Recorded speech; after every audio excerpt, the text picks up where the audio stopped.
하나님 말씀은 사무엘하 8장입니다. 1절부터 18절까지 제가 한 절, 여러분이 한 절 교독합니다. 구약 성경 474페이지, 475페이지입니다. 제가 먼저 1절 봅니다. 그 후에 다윗이 블레셋 사람들을 쳐서 항복을 받고 블레셋 사람들의 손에서 메덱 암마를 빼앗으니라.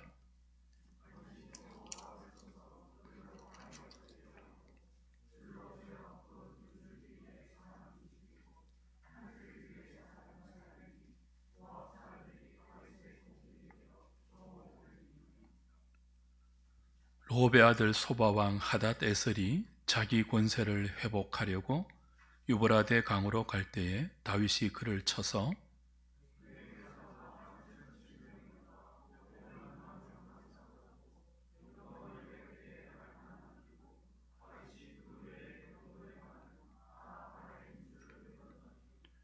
다메섹의 아람 사람들이 소바왕 하닷 에셀을 도우러 온지라. 다윗이 아람 사람 22,000명을 죽이고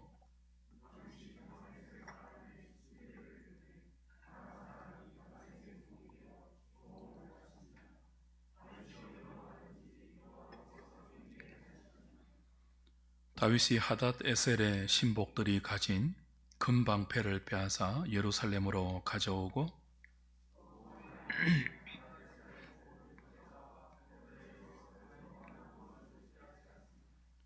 하맛 왕 도이가 다윗이 하닷 에셀의 온 군대를 쳐서 무찔렀다 함을 듣고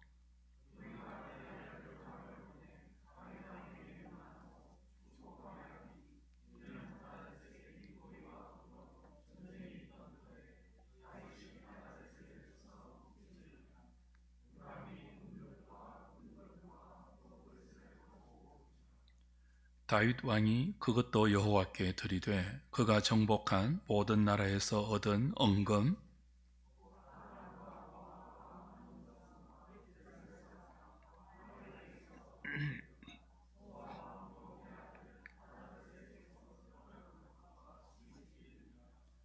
다윗이 소금 골짜기에서 에돔 사람 18,000명을 쳐 죽이고 돌아와서 명성을 떨치니라.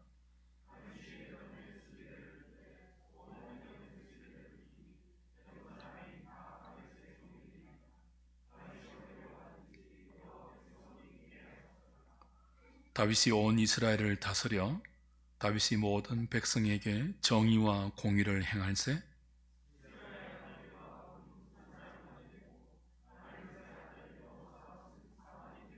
17절, 18절 같이 봅니다.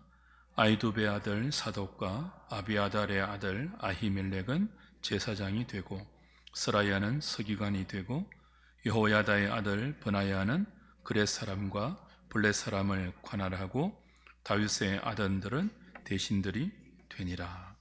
아멘.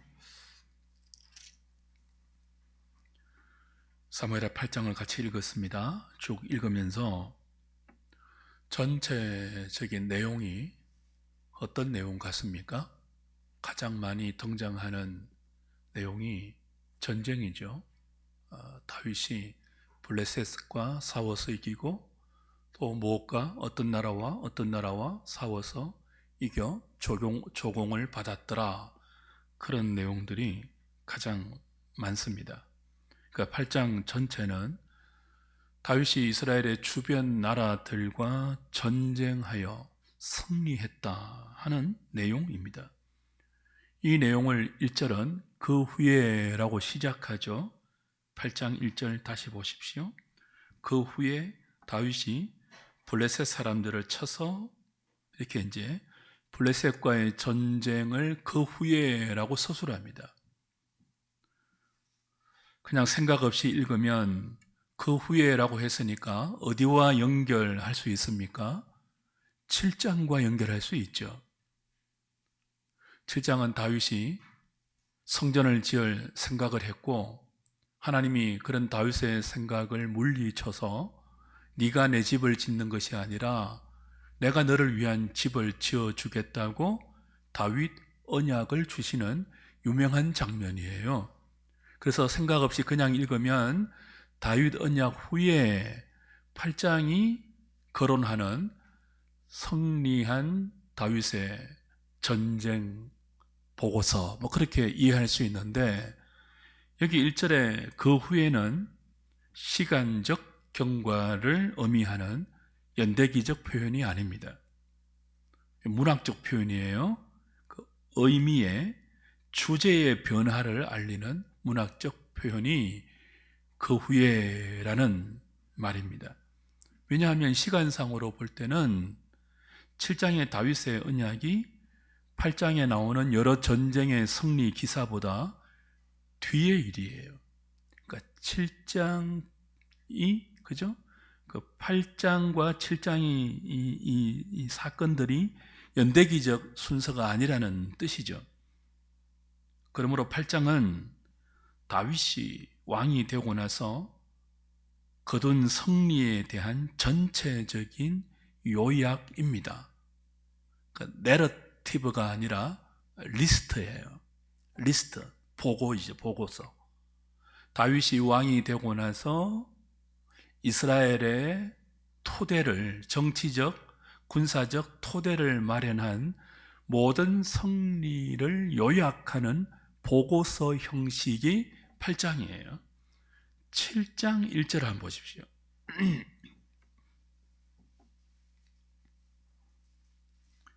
여호와께서 주위의 모든 원수를 무찌르사 왕으로 궁에 평안히 살게 하신 때, 그 7장 1절에 이미 뭐가 나와요?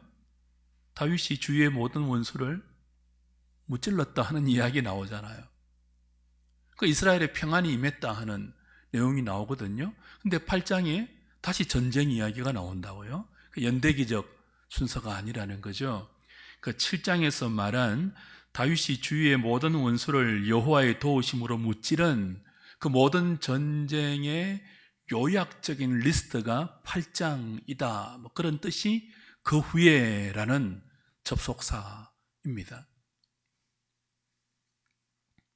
그 8장의 리스트는 1절에 블레셋 정복을 말하죠. 2절은 모압 정복을 말해요. 3절부터 8절까지는요, 아람 정복을 거론합니다. 13절, 14절은 에돔을 정복했다 하는 요약입니다. 이 보고서의 목적은 분명하죠. 자, 1절에 나오는 블레셋은요, 지도를 제가 지금 안 가지고 왔는데, 지도상으로 보면 블레셋은 이스라엘 쪽에서 보면 이스라엘 서쪽 그 지중해 끝에 있는 해안 도시입니다. 지중해 저 한복판에 있는 그레데라는 섬에 살고 있던 사람들이 팔레스틴으로 이주해 와서 지중해 끝, 이스라엘 영토에서 본 지중해 끝에 있는 서쪽 해변에 있는 5 도시 방백 국가들의 연합이 블레셋이에요. 그러니까 블레셋은 이스라엘의 서쪽이죠.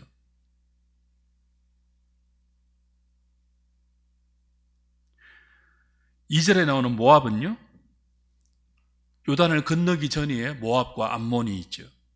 그러니까 이스라엘 쪽에서 보면 동쪽이에요.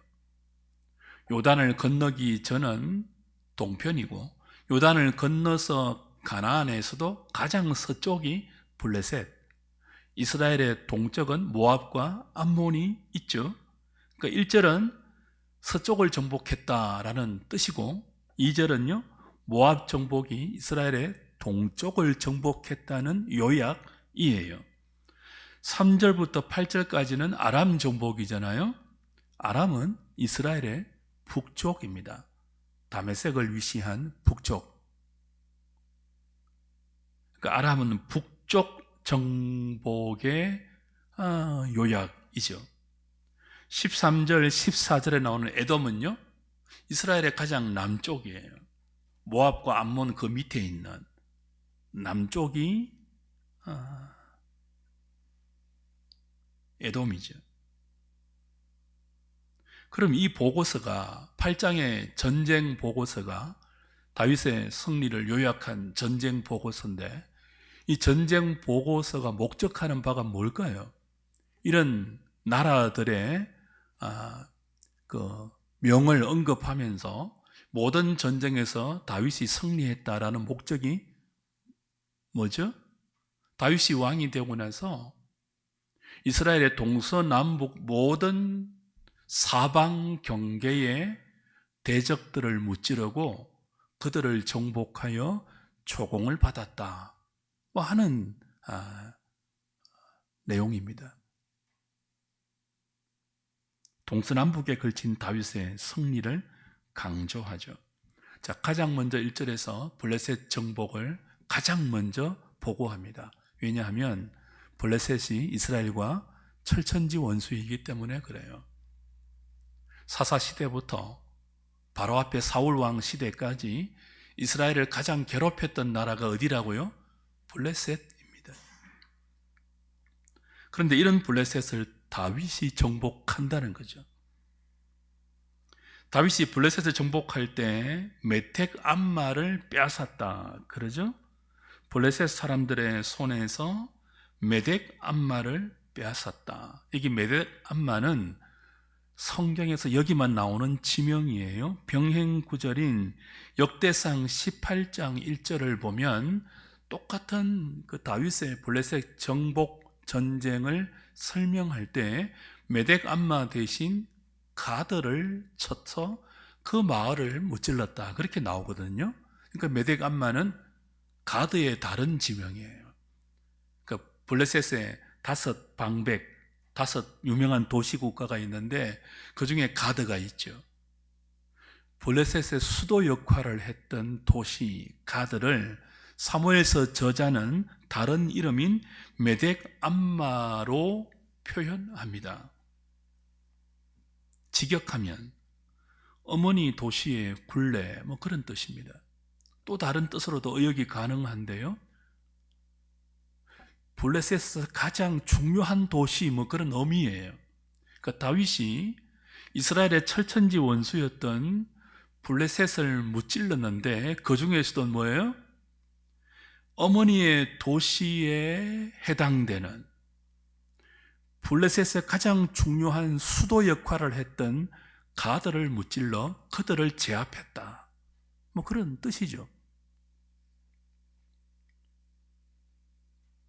그리고 차례대로 동쪽의 모압과 암몬, 그리고 북쪽의 아람과 다메섹, 남쪽의 에돔과 아말렉까지 모두 정복합니다. 그들을 속국으로 삼고 뭘 받습니까? 조공을 받죠. 영토를 확장했다.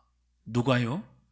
다윗이 그랬다라고 이제 다윗이 왕이 되고 난 후에 동서남북 사방의 대적들을 무찌르고 영토를 확장했다. 그런 리스트, 그런 목적의 보고서입니다. 여기서 하나 우리가 주목해야 할 부분이 있습니다. 6절 보십시오. 이 보고서가 겉으로 볼 때는 다윗의 승리를 강조하는 것 같지만 사실은 그보다 더 중요한 보고의 목적이 있죠. 6절. 다윗이 다메섹 아람의 수비대를 두매 아람 사람이 다윗의 종이 되어 조공을 바치니라. 다윗이 어디로 가든지 여호와께서 이기게 하시니라.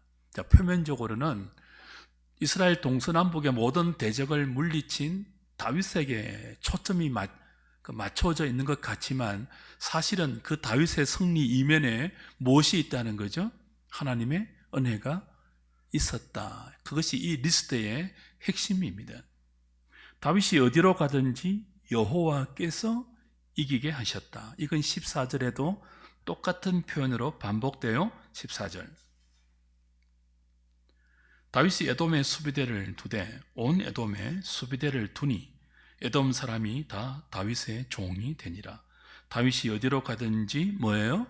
여호와께서 이기게 하셨더라. 그러니까 8장의 방점은 다윗이 아닙니다. 다윗으로 하여금 이기게 하신 여호와, 거기에 방점이 있는 거죠.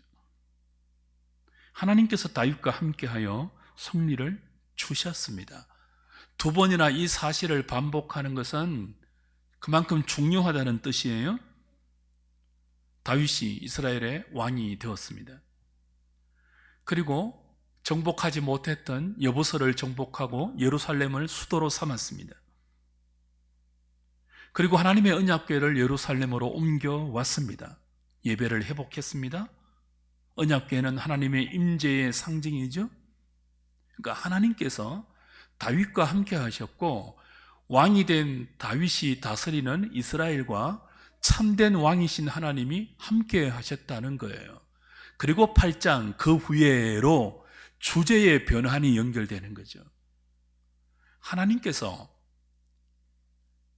이스라엘과 함께 하시니 무엇으로요? 예루살렘에 안치된 법궤로 말미암아 하나님의 임재가 다윗과 함께 있고, 그 다윗이 통치하는 이스라엘과 함께 있으니 하나님의 임재가 온 이스라엘에 함께 있는 것 아니에요? 그 후에 혹은 그러자 내용적으로 뭐예요? 시간적이 아니고 내용적으로 뭐예요? 동서남북 사방의 대적들을 다윗이 물리쳤고, 그 승리의 배후에는 그와 함께 하셨던 여호와의 은혜가 있었다. 이것이 8장의 리스트가 우리에게 강조하는 내용입니다. 여호와의 함께 하심, 그 결과로 동서남북 사방의 대적들을 무찌른 다윗의 승리가 있었다. 그러니 뭐하라는 뜻이에요? 다윗과 모든 이스라엘이 함께 하시는 여호와의 은혜를 승리 이후에도 계속 의지해야 된다. 그것이 이 보고서의 목적이죠.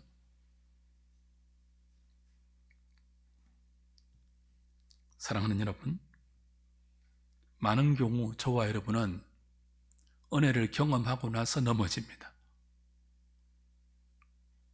하나님이 주신 승리를 맛보고 나서 패배합니다. 그 승리의 원인과 결과를 자신에게 돌리기 때문이죠. 자신의 경험, 자신의 담대함, 자신의 믿음, 자신의 재능에 승리의 원인을 돌리고, 그 결과 한껏 높아진 교만한 마음이 승리 이후에 우리를 넘어지게 합니다.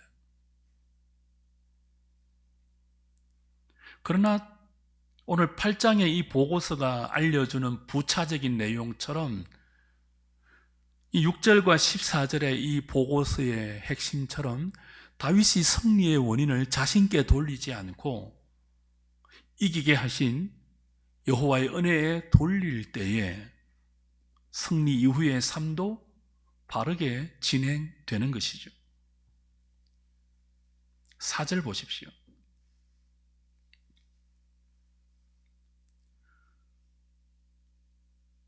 그에게서 마병 1700명과 보병 20000명을 사로잡고 병거 100대의 말만 남기고, 다윗이 그 외의 병거의 말은 다 발의 힘줄을 끊었다. 자, 3절부터 8절이 아람 정복 보고서인데, 이 아람 정복의 보고서 중에 이런 말을 하는 거예요. 다윗이 전리품으로 이 북쪽 아람과의 싸움에서 승리하고 나서, 그죠?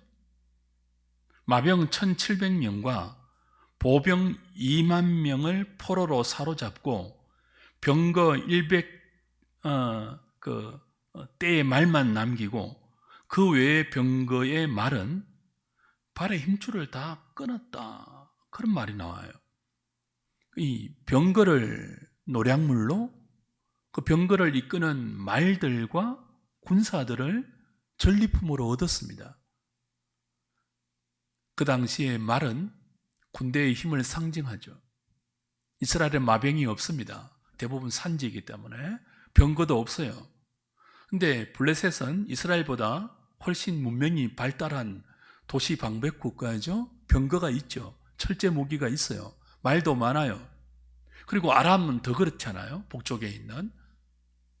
그래서 이 최신식 무기인 병거를 전리품으로 얻고 그 병거의 핵심인 말들을 얻었단 말이에요. 말이 무엇을 상징한다고요? 군대의 힘을 상징해요. 근데 그 군대의 힘을 무력화시켜버리죠. 누가요? 다윗이. 100마리의 말만 남겨놓고 나머지 얻은 모든 말의 힘줄을, 발의 힘줄을 끊어서 그 말의 힘을 무력화시킵니다. 어떤 의미입니까? 신명기 17장 가보십시오.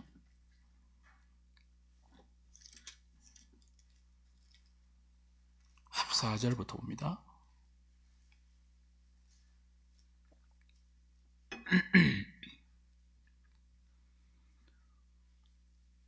하나님께서 모세에게 이런 말씀을 주세요. 왕의 규례인데 장차 이 백성이 열방처럼 이방 나라들처럼 내게 왕을 구할 것이다. 그때 왕에게 주실 규례는 이러하다. 뭐 그런 의미입니다. 14절 네가 네 하나님 여호와께서 내게 주시는 땅에 이르러 그 땅을 차지하고 거주할 때에 만일 우리도 우리 주위의 모든 민족들 같이 우리 위에 왕을 세워야겠다는 생각이 나거든. 반드시 내 하나님 여호와께서 택하신 자를 내 위에 왕으로 세울 것이며 내 위에 왕을 세우려면 내 형제 중에서 한 사람을 할 것이요 내 형제 아닌 타국인을 내 위에 세우지 말 것이며 그는 병마를 많이 두지 말 것이요 병마를 많이 얻으려고 그 백성을 애굽으로 돌아가게 하지 말 것이니 이는 여호와께서 너희에게 이르시기를 너희가 이후에는 그 길로 다시 돌아가지 말 것이라 하셨음이며 그에게 아내를 많이 두어 그의 마음이 미혹되게 하지 말 것이며 자기를 위하여 은금을 많이 샀지 말 것이니라. 그가 왕위에 오르거든 이 율법서의 등사본을 레위 사람 제사장 앞에서 책에 기록하여 평생에 자기 옆에 두고 읽어 그의 하나님 여호와 경외하기를 배우며 이 율법의 모든 말과 이 규례를 지켜 행할 것이라. 그리하면 그의 마음이 그의 형제 위에 교만하지 아니하고 이 명령에서 떠나 좌로나 우로나 치우치지 아니하리니 이스라엘 중에서 그와 그의 자손이 왕 위에 있는 날이 장구하리라. 자, 왕의 규례예요. 이스라엘의 참된 왕은 하나님인데 이제 이들이 부패해서 주변의 이방 나라들처럼 정치적 왕, 군사적 왕을 요구할 때가 있을 거라는 거죠. 그때 이런 왕을 세우라는 거예요. 어떤 왕이죠? 말의 힘을 의지하지 않는 왕. 병마를 많이 두지 말라. 그리고 아내를 많이 두지 말라. 많은 아내를 둔다는 것은 그 당시 왕의 정치적인 정략 결혼을 의미하는 거죠. 그래서 정략 결혼을 해서 이방 나라의 공주들과 많이 결혼하여 이방 나라의 우상 문화를 끌어오지 말라는 거죠. 이스라엘의 왕은 다른 나라의 왕처럼 군사도 많이 의지하지 말고 정치적인 정략 결혼으로 그 나라의 힘을 강성하게 하려고 하다가 이방 문화를 유입시키지 말라. 뭐 그런 뜻입니다. 그리고 또 뭐 하라고 했죠? 자기를 위하여 은금을 많이 쌓지 말라. 경제적 힘을 의지하지 말라는 뜻이에요. 자, 말의 힘을 의지하지 말라.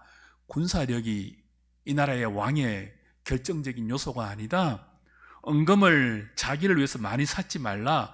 경제력도 이 나라의 왕의 그 성패를 좌우하는 기준이 아니다. 아내를 많이 두지 말라. 정치적 술수도 그렇게 중요하지 않다. 그리고 뭐 하라는 거죠? 율법책을 내 입에서 떠나지 말게 하고 그 율법에 기록된 왕의 규례대로 이 백성을 다스리면 이 나라의 왕이 장구할 것이다. 그렇게 왕의 규례를 주신 것이고 다윗이 이 왕의 규례를 알고 있죠. 여호와께서 함께 하셔서 이 모든 전쟁에서 승리하게 하신 승리의 원인을 다윗이 바로 알고 나니까 그 왕의 자리에 있는 자신이 하나님께 어떤 왕이 되어야 할지도 바로 깨닫고 실행하는 거죠. 그래서 뭐 한다고요? 말에 발에 힘줄을 끊는 거죠. 그 다음 뭐 합니까? 자기를 위하여 은금을 많이 쌓지 말라고 했잖아요. 전쟁에서 승리하고 말만 노획하는 것이 아니죠. 전리품으로 수많은 은금도 함께 획득했는데 그 많은 수많은 은금과 전리품을 모두 여호와께 돌려드립니다. 11절 12절 보십시오. 다시 본문 사무엘하 8장 11절 12절.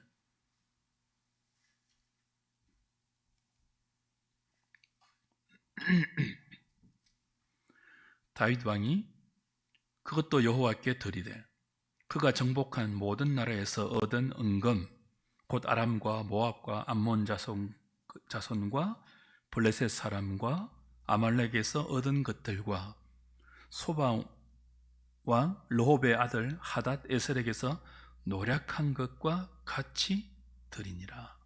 자, 모든 전리품, 동서남북 모든 대적들을 무찌르고 얻은 노획물과 전리품과 은금의 모든 돈들을 하나님께 드렸습니다. 이 전쟁에서 얻은 승리가 오직 여호와께 있다는 믿음의 고백이에요. 말에 발에 힘줄을 끊음과 동시에 자기를 위하여 은금을 많이 쌓지 말라는 하나님 말씀에 그대로 순종한 다윗의 믿음의 고백이죠. 이 전쟁의 승리는 내게서 오지 않았습니다. 오직 여호와께서 이기게 하셨고 하나님의 은혜의 결과입니다.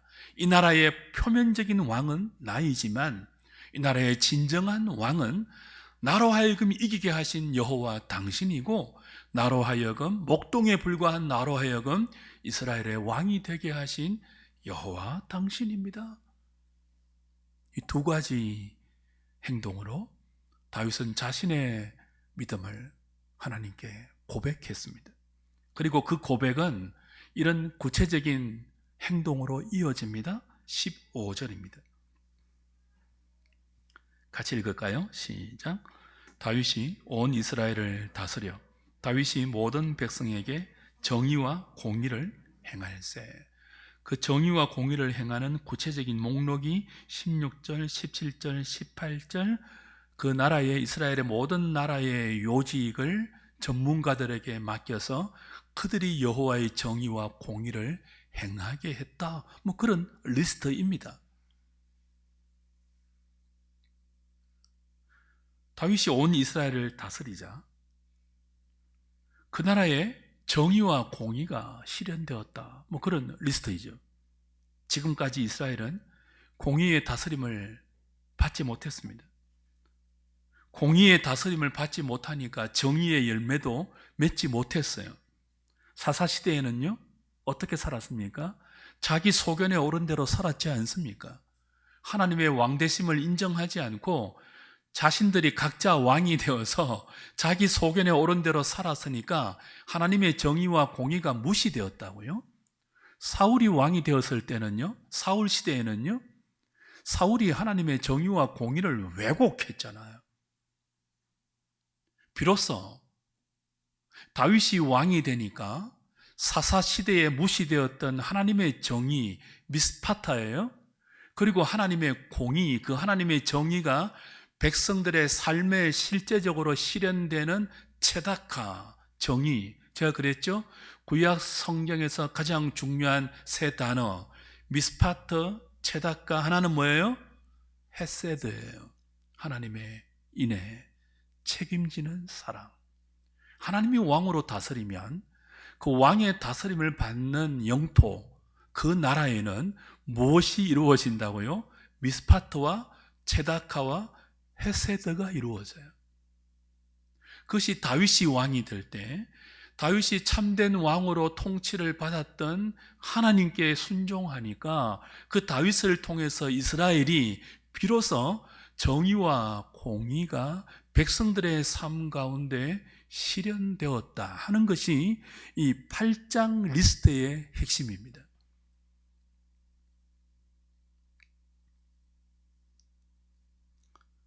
그러나 우리는 알고 있죠. 이스라엘의 역사를 알고 있습니다. 다윗이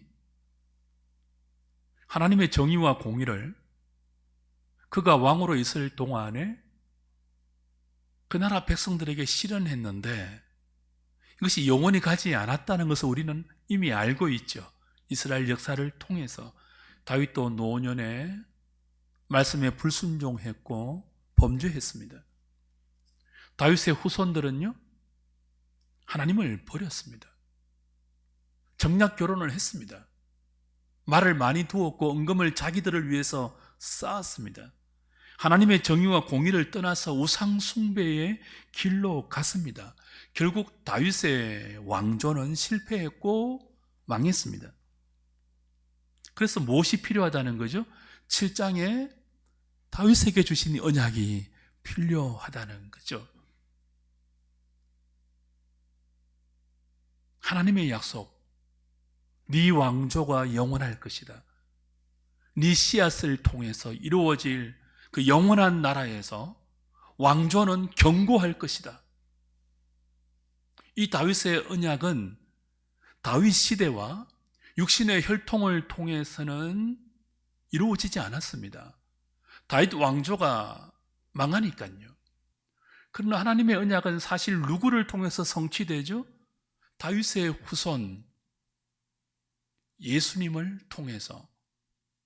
그 예수님이 하나님 아버지께 순종하여서 지금 8장의 이 리스트가 우리에게 보여주는, 다윗이 예표적으로 보여주는 하나님의 은혜 가운데 잠시 실현되었던 그 정의와 공의의 통치가 이제 인간 다윗 왕 정도가 아닌 그 다윗의 후손으로 오실 하나님의 아들, 영원한 하나님 나라의 왕이신 그 예수 그리스도에 의해서 무너지지 않는 정의와 공의의 실현으로 그 하나님 나라에서 영원토록 견고하게 그리고 존귀하고 아름답게 이루어질 것입니다.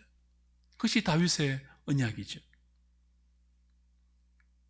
8장의 내용은 그 7장에서 하나님이 약속하신 다윗 언약이 예표하는 인간 왕, 그리고 그 인간 왕이 대변하는 세상 나라가 결코 이루지 못하는 정의와 공의의 완벽한 실현인 하나님의 나라가 지금 다윗이 잠시 예표하고 있는 그 나라의 그림자, 그 나라의 그림자가 다윗에게서 역사상에 잠시 실현되었는데 그 그림자가 실제적으로 누구에게서 완성되고 성취된다고요?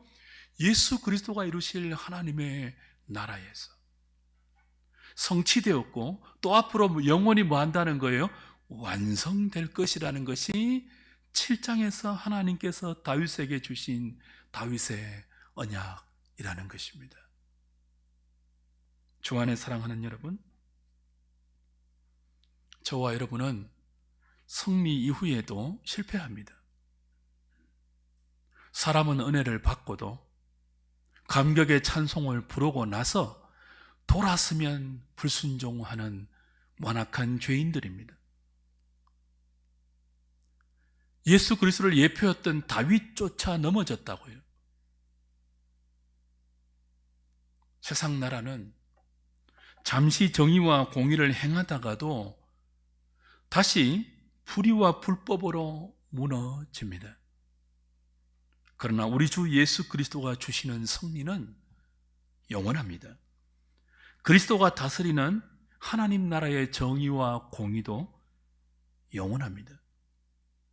교회와 성도가 어떤 경우에도 그리스도의 통치를 사모하고 그분의 말씀을 붙들고 의지해야 한다는 의미입니다. 믿음의 승리도 중요하지만 승리하고 나서가 사실은 더 중요해요.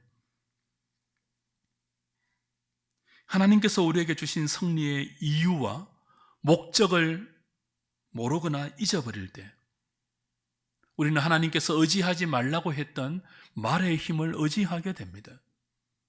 은과 금의 실제적인 힘을 하나님보다 더 신뢰하게 됩니다.